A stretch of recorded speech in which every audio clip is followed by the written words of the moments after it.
muito bom dia. O meu nome é Moisés Campos, sou diretor-geral da Placo, uma empresa que desenvolveu um projeto a que a gente chamou o Projeto Utopia, que vou passar a apresentar com a apresentação aqui da minha apresentação.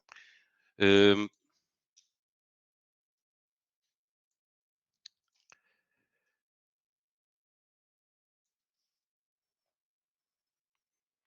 Ora, muito bem.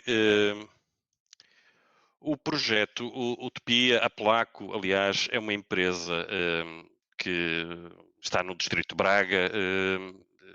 É uma empresa de software, tecnologias de informação, que foi criada em 2004, portanto tem neste momento 17 anos, vamos a caminho dos 18. Nós, em 2011, estávamos sediados no centro da cidade de Braga, e a dada altura, com o barulho e a poluição, eh, tudo a envolvência da confusão da cidade, pôs-nos a pensar um bocado o que é que seria o futuro da empresa. E com isso nós decidimos fugir do grande centro urbano para uma zona rural, e desenvolver aí um projeto sustentável, e com isso começamos a consultar ali os concelhos à volta do Concelho de Braga, neste caso Vila Verde, Amares e Póvoa de Lanhoso, e acabamos por escolher a Póvoa de Lanhoso porque encontramos um terreno com uma beleza fora de vulgar, muito perto do Rio Cávado, a 10 km da Universidade do Minho, numa aldeia com pouco mais de 400 habitantes. O terreno que encontramos é um terreno com 10 mil metros quadrados, que é ladeado a norte por um ribeiro, portanto confronta toda a extensão a norte por um ribeiro, são mais de 300 metros de margem com o ribeiro. A sul temos uma floresta de carvalhos e passa água também na zona sul por um consórcio, uma levada de água, e com isso nós temos sempre o som da água de um lado e a norte e a sul, portanto. Nós no início, logo após a compra do terreno, tivemos assim algumas surpresas. Acabamos por encontrar um gato que adotamos. Também tivemos, a dada altura, um rato que nos assaltou o frigorífico e levou o fiambre. Eu não sei os detalhes exatos desta história, porque isto foi-me contado. No entanto, nós, antes de termos o edifício construído, nós começamos por nos estabelecer numa antiga escola primária, onde criamos, em conjunto com a Câmara Municipal da Póvoa de Lanhoso, uma incubadora de empresas que tinha por objetivo fazer o reaproveitamento do edifício, e fomos a primeira empresa que lá esteve instalada. Com isto, nós começamos a pensar também no conceito que nós queríamos dar ao próprio edifício e decidimos fazer, entre tudo que tivemos a estudar na altura, madeira, metais, etc., decidimos apostar muito na parte da reutilização e escolhemos a construção a partir de pneus usados. Pneus esses que depois seriam cheios com a terra e construindo assim paredes. Isto é uma ideia que foi desenvolvida por um arquiteto americano, Michael Reynolds. Portanto, ele tinha o conceito de enterrar o edifício na terra. Nós não podíamos fazer isto porque estamos na região do Minho e, portanto, nós pusemos o edifício elevado para não tocar no chão por causa da umidade. Isto é muito crítico para este projeto. E, portanto, a vantagem também da questão da placa não tocar no chão tem a ver com a circulação do ar constante por baixo, que isso é importantíssimo por questões de eficiência energética. Portanto, na construção que nós acabamos por ter, utilizamos 2.200 pneus, okay, que foram distribuídos em 14 filas. Esses pneus depois eram empilhados e cruzados. Numa mesma fila, só esse pormenorzinho, como é óbvio, numa mesma fila todos os pneus têm que ter a mesma largura, ok? Por não ficar uma fila acima ou outra abaixo. E depois nós a empresa que a gente contratou, que pronto, era muito difícil de encontrar, mas encontramos uma empresa que se disponibilizou para isto. Eles demoravam mais ou menos 15 minutos a encher cada pneu, portanto a terra era retirada do alicerce por baixo do edifício e colocado entre os pneus e compactado. E esse processo demora cerca de 15 minutos. Nos buracos das linhas dos pneus nós preenchemos com 11 mil latas de refrigerantes, eram colocadas entre as filas, como eu disse, para preencher o vazio, criando assim pequenas bolhas de ar. Isto é só à parte. Eu penso que a única lata de Superboc que nós temos no edifício é esta que está aqui. Não me recordo de ter mais alguma lá colocada, mas tudo isto foi conseguido um bocado com a ajuda do próprio município, da própria terra onde a gente inseriu, no Conselho da Póvoa de Lanhoso. Nós criamos uma campanha junto de todos os restaurantes para conseguir angriar as latas necessárias. No final do processo dos pneus e das latas, o edifício foi regularizado com uma argamassa que era muito baseada em cal e palha. Toda a palha foi cortada à mão, e isto é um processo todo ele muito manual, e daí não foi um processo que ficou muito barato, ok? Portanto, imaginem os pneus a serem preenchidos ou enchidos a 15 minutos cada um, 2.200 pneus, o tempo que demorou para construirmos as paredes, ao qual eu destaco aqui mais um pormenorzinho, ainda outra vista do edifício no processo de construção. Chegado o momento da gente colocar o teto foi feito em madeira, com um recurso às placas USB, portanto isto é um comprensado de lascas de madeira cruzadas que lhe dão uma resistência incrível. Temos aqui um importante apoio da Sonai Indústria, que comercializa estas placas. Portanto, isto foi colocado e pousado e aparafusado desta forma. Ainda agora há uma vista por dentro. E pronto, isto aqui é mais um detalhe do exterior, está fora do sítio. Nós, para o teto, depois por cima das placas de madeira e colocado um isolante em PVC, criamos aqui outra campanha junto da comunidade para a recolha de rolhas. As rolhas que a gente conseguiu com a ajuda dos escoteiros, na altura, foram 75 mil rolhas. Estas rolhas têm por objetivo criar drenos naturais para a água, e desta forma conseguir que a água esteja o mínimo tempo possível no topo do edifício. Isto porquê? Porque a água é um condutor, não é? Portanto, conduz o frio e conduz o calor. Sobre isto depois a gente colocou uma manta geotêxtil para evitar que a terra saísse toda do teto. Misturamos leca na base para dar-lhe retenção de umidade para as plantas e preenchemos com terra a terra que tínhamos no próprio terreno. Portanto, depois este carrinho de mão não é para a fotografia, deu o mesmo jeito para a gente andar a alisar o teto. A cobertura ajardinada, como vocês vão ver no final, foi crescendo de forma espontânea. Nesta altura não colocamos ainda nenhum jardim, é a ideia, mas ainda não foi feito. O efeito que atualmente existe, que é um bocado parecido com este efeito que temos nesta foto, é que o teto parece muito com o chão. Não é? E isto causa um efeito curioso no cérebro, mas portanto nem quero alarmar muito mais.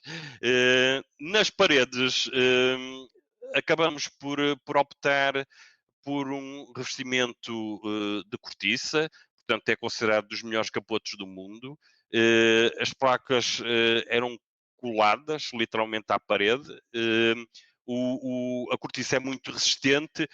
Só tivemos até hoje um pequeno problema com a escolha da cortiça, que tem a ver com o gato, não é? Porque ele adora afiar as unhas na cortiça, e isso não é nada bom. A cortiça tem 5 centímetros de espessura, portanto, juntamente com os pneus, isto prefaz umas paredes de 80 centímetros de largura. Ok?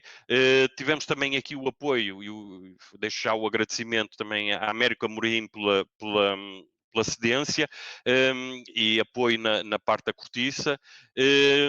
Nós temos aqui uma visão já da cortiça que tende a ficar clara com o sol, mas volta a ficar escura com a chuva. Portanto, nós, independente da altura do ano, temos as paredes de cores diferentes, o que eu penso, pronto, que é um efeito bastante interessante.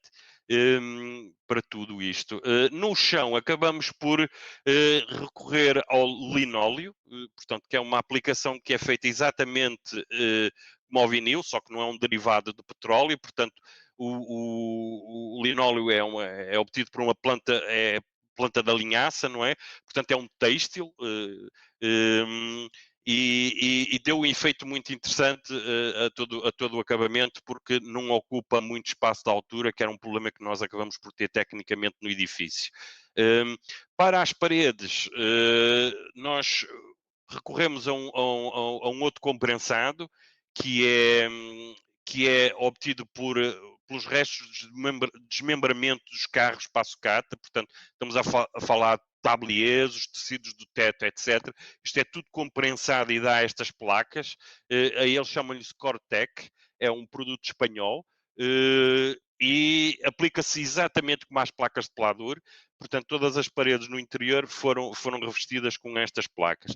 Tem uma grande vantagem, que isto não sofre nada com a umidade. Portanto, ele não dilata, não incha com a umidade, o que é excelente. Para alguma das paredes também utilizamos um comprensado, outro, de restos da indústria do calçado, portanto, os couros que são utilizados nos sapatos, que fazem estas placas grossas e pesadas, que depois foram colocadas e aplicadas na parede. Neste caso aqui a imagem é a sala de reuniões. Portanto, que dá um curioso efeito visual. Portanto, naturalmente, depois no telhado nós recorremos também a painéis fotovoltaicos, portanto, temos uma central de geração de 7.000 watts. Portanto, nós temos carros elétricos, isto é importantíssimo. Nós, neste momento, com o sol, conseguimos fazer deslocações a custo zero, praticamente. Também temos, naturalmente, painéis para aquecimento de água para o edifício. Em algumas partes utilizamos também os plásticos, a reutilização de plásticos, plásticos reciclados. Neste caso, para fazer o deck e as escadas da entrada.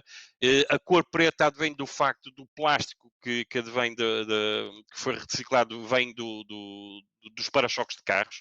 Portanto, dessa razão é que o plástico é preto.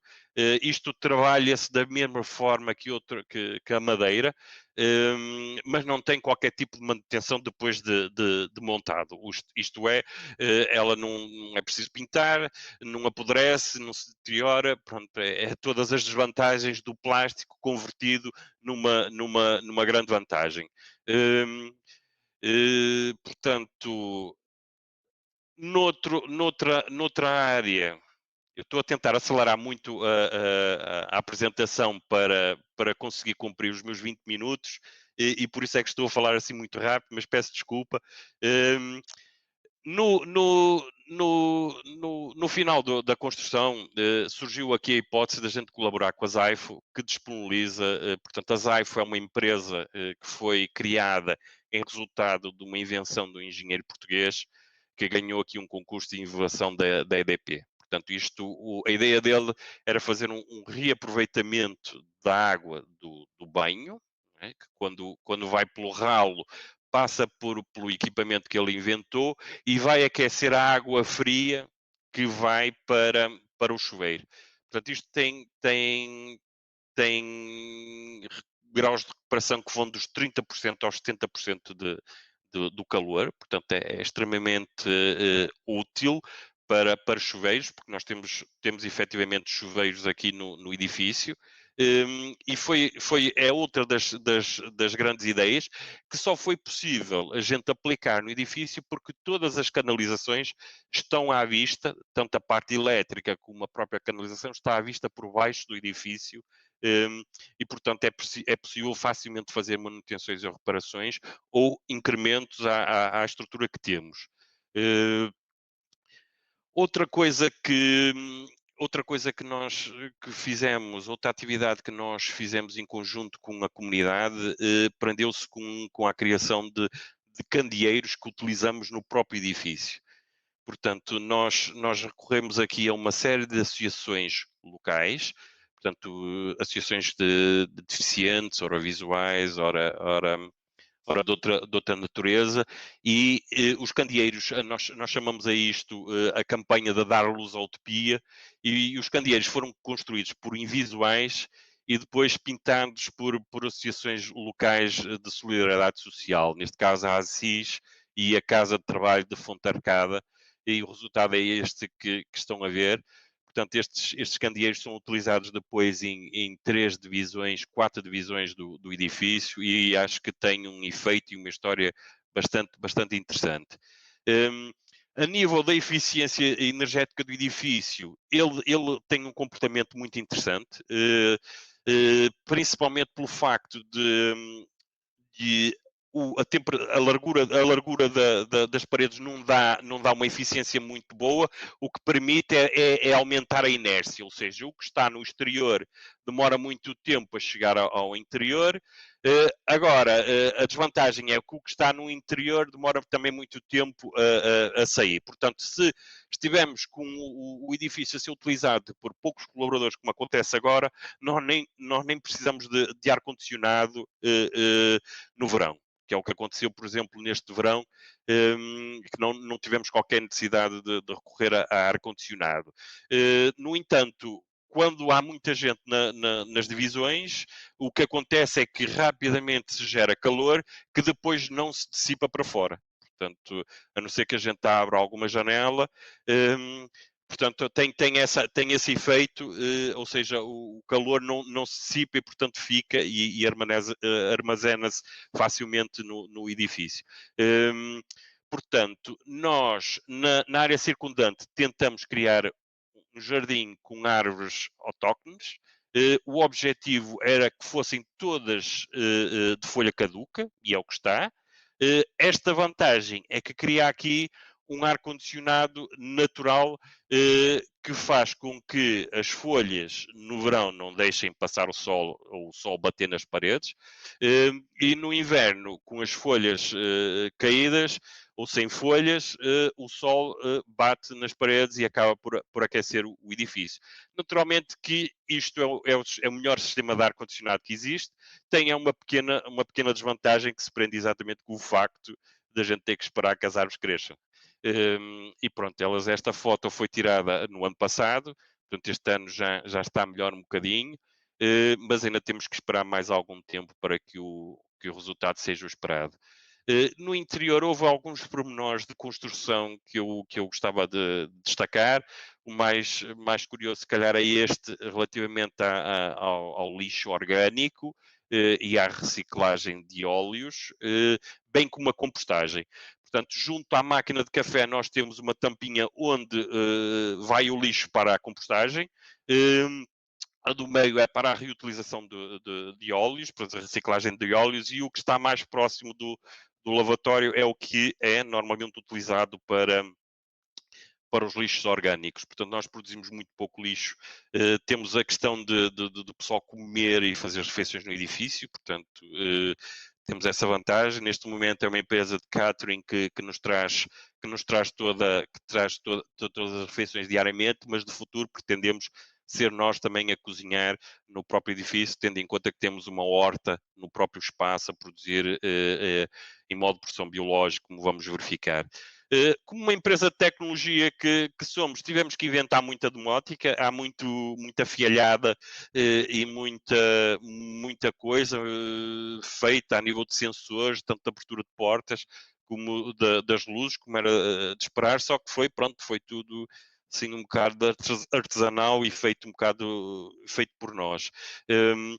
Um aspecto que eu quero deixar aqui bastante reforçar este aspecto que eu considero que é importante, tem a ver com a própria reutilização e a forma como a gente liga todos os mecanismos para aproveitar o que a natureza nos dá. Portanto, nós tínhamos aqui um problema com o teto do telhado, que era como só tínhamos 15 centímetros de terra, tudo o que fosse plantas morriam muito depressa. E as plantas é extremamente importante que o teto esteja verde, porque quanto maior for a camada verde do teto, menor calor passa para o edifício, portanto, para o interior. E isso era extremamente importante, a gente manter aquele teto sempre verde, e a solução passava por estar a regar constantemente o teto quando estivesse sol. Portanto, todo este processo depois acabou por ser ligado através de software por um mecanismo muito simples que não tem nada de complicado e que passa pela forma que eu vou passar a explicar, que é o seguinte: se os painéis estiverem a produzir energia é porque está a dar sol. Se está a dar sol, podemos ligar a bomba que vai tirar a água daquele lago que está em baixo e que vai regar em cima.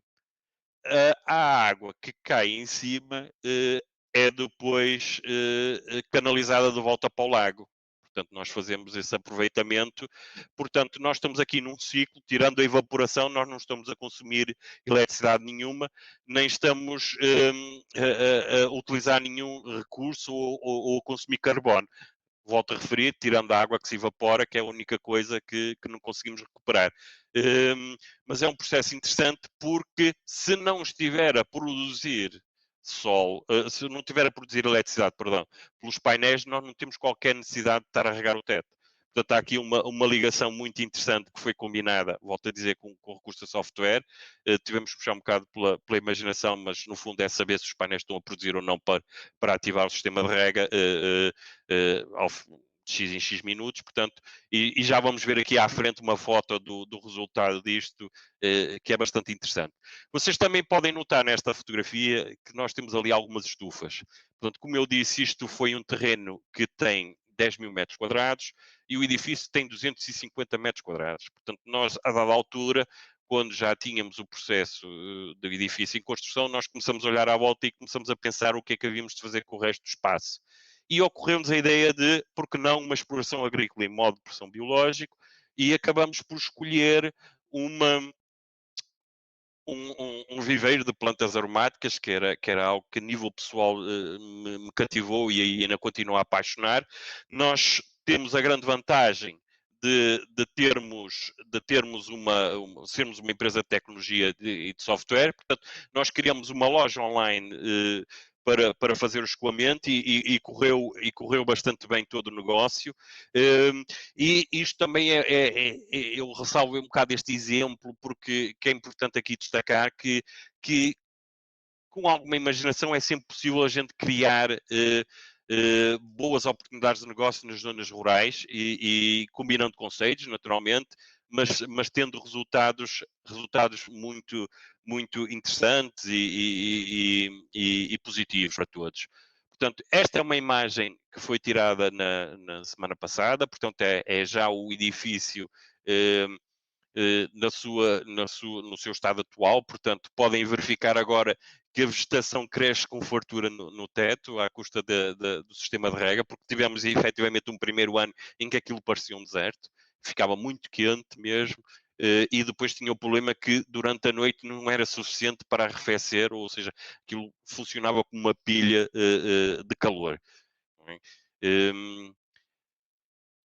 E agora somente mais uma pequena reflexão relacionada com a motivação que nos levou a isto, não é? Porque é que nós decidimos, porque é que no fundo tudo isto? Isto é uma reflexão pessoal, portanto, como diretor da empresa, liderei o projeto, naturalmente, e as pessoas às vezes perguntam, mas isto era para ter publicidade, outra coisa qualquer, eu disse nada disso. Portanto, há aqui uma vontade genuína de tentar fazer passar uma mensagem que é extremamente, pronto, toda a gente sabe e toda a gente está cada vez mais ciente disso, que é uma necessidade que tem de ser de todos. E nós precisamos de passar este exemplo ao máximo de pessoas possível e o mais rapidamente possível para ver se ainda vamos a tempo de salvar o planeta. A Polaco, como empresa, não é uma empresa rica, nós não tem nada a ver com Google ou outras empresas de tecnologia que faturam milhões. Nós somos uma microempresa que nem sequer meio milhão faturamos ano. Portanto, eu estou a dizer isto porquê? Porque se nós conseguimos, qualquer empresa consegue também fazer alguma coisa. Nós recorremos à banca, endividamos para conseguir concluir e levar este projeto a bom porto. Portanto, a mensagem que nós gostaríamos de passar é que eu recordo-me quando era miúdo, eu ia à padaria, atravessando a rua, e levava um saco de pano na mão. A minha mãe distraía-se a fazer lindos bordados nos sacos de pano, acho que era uma moda, toda a gente tinha o seu saco de pano bordado e tudo isso se perdeu. Hum, Portanto, eu ainda sou do tempo também de todas as garrafas de vidro terem tara e mesmo nos hipermercados a gente ia lá levar as garrafas de vidro com tara para eles darem um talãozinho de desconto. E tudo isso também se perdeu. Portanto, as grandes superfícies, a nossa correria, o conceito de tudo descartável, tudo reciclável, eh, levou-nos um bocado a isto. Nós passamos, e penso que um pouco mais de uma década, nós passamos de um ponto para um ponto completamente oposto. E agora estamos a sentir necessidade de voltar um bocado a meio. Hum, Porque o conceito próprio da reciclagem eu condeno um bocado, pronto, é bom, mas ainda consome alguma energia. Por isso é que o projeto aposta muito no conceito da reutilização, que é um bocado o conceito que nós tínhamos da, do saquinho de pano, das garrafas de vidro, etc. Hum, É porque nós vemos, e por daí a razão de chegar aqui à foto, eu vejo, por exemplo, com amigos meus, com os filhos na escola, estão todos muito preocupados também com o futuro que os filhos vão ter, onde é que eles vão estudar, o que é que eles vão ser, etc. E com esta preocupação toda, eu nunca vejo as pessoas, os pais, as mães preocupados o que é que vai acontecer com os filhos se não tiverem um planeta para viver. Portanto, no fundo, eu penso que tudo isto não faz sentido e é preciso a gente fazer aqui qualquer coisa para mudar isto. Portanto, para terminar, eu tenho aqui só esta foto do Carvalho de Calvos, é um carvalho que tem mais de 500 anos de existência, é considerado o carvalho mais velho de toda a Europa. Ele já estava cá quando as primeiras naus portuguesas saíram à descoberta do mundo. Portanto, ele já estava aqui quando nós nascemos e vai continuar aqui quando nós morremos. E ele precisa, reparem, ele tem muletas para se aguentar de pé, não é?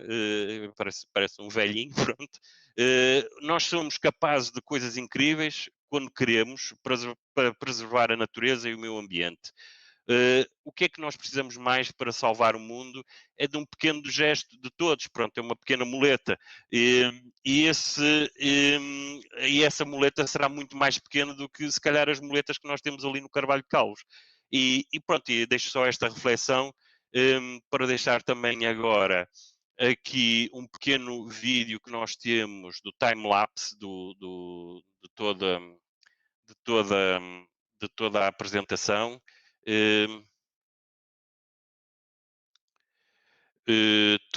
Sei que eu estou mesmo para acabar, mas deixe-me só, estou aqui com dificuldade para partilhar, ocultar. Ora, vamos partilhar assim só o vídeo, que é rapidinho, é só 1 minuto. Portanto, eu penso que já estão a ver o vídeo, não é? Portanto, este é um time-lapse da construção de edifício, só para terem uma ideia. Lá estão as 14 filas. Isto foi um processo que demorou muito tempo, foram 2 anos para acabar. Tivemos também alguns contratempos por causa da chuva. Isto não é uma construção que possa levar com muita chuva, tem que ser abrigada. Depois o revestimento. Claro que agora notam que a paisagem é muito diferente. Com o jardim ficou muito mais interessante isto quando eu olho.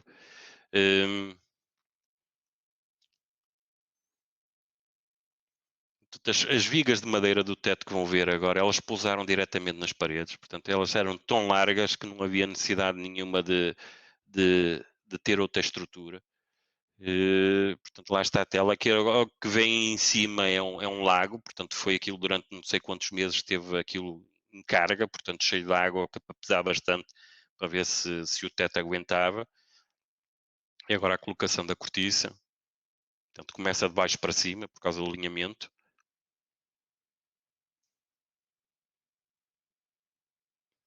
Agora ali o isolante e agora vem as cortiças, as rolhas, perdão.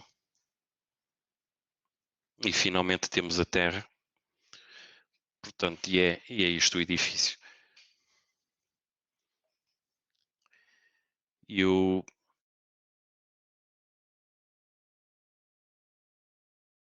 tempo, mas se tiverem questões, muito obrigado mais uma vez à Greenfest pelo convite.